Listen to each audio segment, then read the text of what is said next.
آخری عشرے میں ایک بہت بڑی چیز اللہ تبارک و تعالی نے امت محمدیہ کو دیا ہے. آخری عشرے میں کیا دیا ہے؟ ایک بہت بڑی چیز دی ہے. وہ کیا ہے؟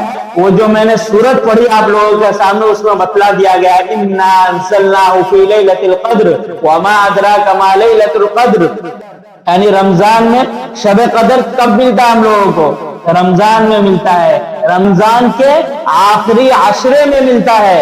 اور آخری عشرے میں کس تاریخ کو ملتا ہے اس سلسلے میں کہیں بھی صراحت نہیں ہے، کسی حدیث کی کتاب میں نہیں ہے کہ 27ویں تاریخ کو ہی شب قدر ہوگی. آج تو ہم لوگوں میں دیکھا جاتا ہے 27ویں تاریخ جو ہوتی ہے اس کو ہم لوگ یہ سمجھ بیٹھتے ہیں کہ شب قدر ہے، حالانکہ ایسا نہیں ہے، بلکہ اس کی تعین نہیں کی گئی ہے. بلکہ شب قدر کے بارے میں یہ کہا گیا ہے، نبی کریم صلی اللہ علیہ وسلم نے فرمایا کہ شب قدر کو تم رمضان کے آخری عشرے کے طاق راتوں میں تلاش کرو.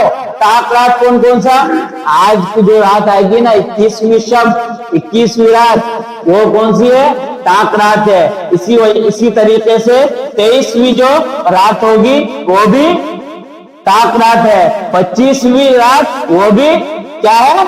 وہ بھی طاق رات ہے. اسی طریقے سے جو 27ویں رات آئے گی وہ کون سی ہے؟ وہ بھی طاق رات ہے. اسی طریقے سے 29ویں جو رات آئے گی وہ بھی طاق رات ہے. یعنی رمضان المبارک کا جو آخری عشرہ ہے، آخری عشرے میں جو 5 طاق راتیں ہیں، ان راتوں میں شب قدر کو تلاش کرو تبھی جا کر. کیونکہ اگر ہم لوگوں کو یہ بات پتہ چل جاتی کہ شب قدر 27ویں تاریخ کو ہے یا 25ویں تاریخ کو ہے تو ہم کیا کرتے؟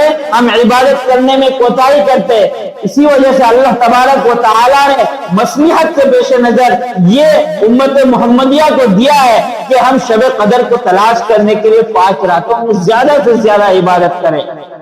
کیا کریں؟ زیادہ سے زیادہ عبادت کریں. 5 راتیں آپ لوگوں کو پتہ چل گیا، یعنی 21ویں رات، 23ویں رات، 25ویں رات، 27ویں رات اور 29ویں رات. اور ان 5 راتوں میں ہم زیادہ سے زیادہ عبادت کریں. کیوں کریں؟ اس وجہ سے کریں کہ اس رات میں اگر ہم تھوڑی سی بھی عبادت کر لیتے ہیں اور اس رات کو ہم پا لیتے ہیں تو اللہ تبارک و تعالی کتنا بڑا اجر دینے والا ہے، کتنا بڑا ثواب دینے والا آپ لوگوں کو معلوم ہے. اللہ تبارک و تعالی اس ایک رات میں تھوڑی سی بھی اگر کسی شخص نے عبادت کر لی تو اس کو کتنا ثواب دے گا؟ 1000 مہینے سے بہتر کہا گیا. کیا گیا؟ اِنَّا أَنزَلْنَاهُ فِي لَيْلَةِ الْقَدْرِ، کہ ہم نے قرآن مقدس کو کب نازل کیا؟ لیلۃ القدر والی رات کو. وَمَا أَدْرَاكَ مَا لَيْلَةُ الْقَدْرِ، یعنی آپ صلی اللہ علیہ وسلم کو مخاطب کر کے کہا جا رہا ہے آپ کو معلوم بھی ہے لیلۃ القدر کیا ہے؟ لیلۃ القدر خیر من الف شہر. جو لیلۃ القدر ہے، یہ جو شب قدر ہے، یہ ایسی رات ہے جو 1000 مہینوں سے بہتر ہے. یہاں پر لفظ خیر کا استعمال کیا گیا ہے. جو عربی جانتے ہوں گے ان کو معلوم ہے کہ خیر کے معنی ہوتے ہیں بہت بہتر. اللہ تبارک و تعالیٰ نے یہ نہیں کہا کہ جو شخص لیلۃ القدر میں عبادت کرے اس کو 1000 مہینے کا ثواب ملے گا. یہ نہیں کہا. 1000 مہینے سے بہتر، اور بہتر کتنا بہتر اس کی کوئی انتہا نہیں ہے. اگر 1000 مہینے کا ہم اعتبار کر لے تو اگر اس کو کاؤنٹ کیا جائے تو پتا چلے گا 83 سال ہوتے ہیں. 83 سال. اگر کوئی شخص تھوڑی سی بھی عبادت کر لے لیلۃ القدر میں تو کتنا ثواب ملے گا اس کو؟ 83 سال ثواب عبادت کرنے کے بقدر اس کو ثواب ملے گا. اسی وجہ سے ہمیں اس رات کو تلاش کرنا چاہیے.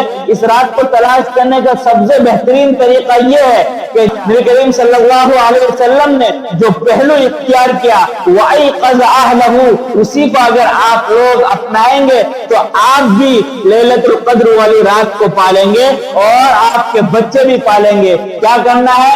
کرنا یہ ہے کہ آپ رمضان میں نماز پڑھنے کے لیے آتے ہیں، جو نہیں آتے ہیں ان کو آنا چاہیے. وہ بہت غلط کر رہے ہیں جو نہیں آ رہے ہیں. اور رمضان میں عشاء کی نماز پڑھے، عشاء کے بعد تراویح ہوتی ہے، تراویح پڑھے. تراویح پڑھنے کے بعد کچھ نوافل وغیرہ پڑھ لے. اگر زیادہ نہیں، یہاں تک کہ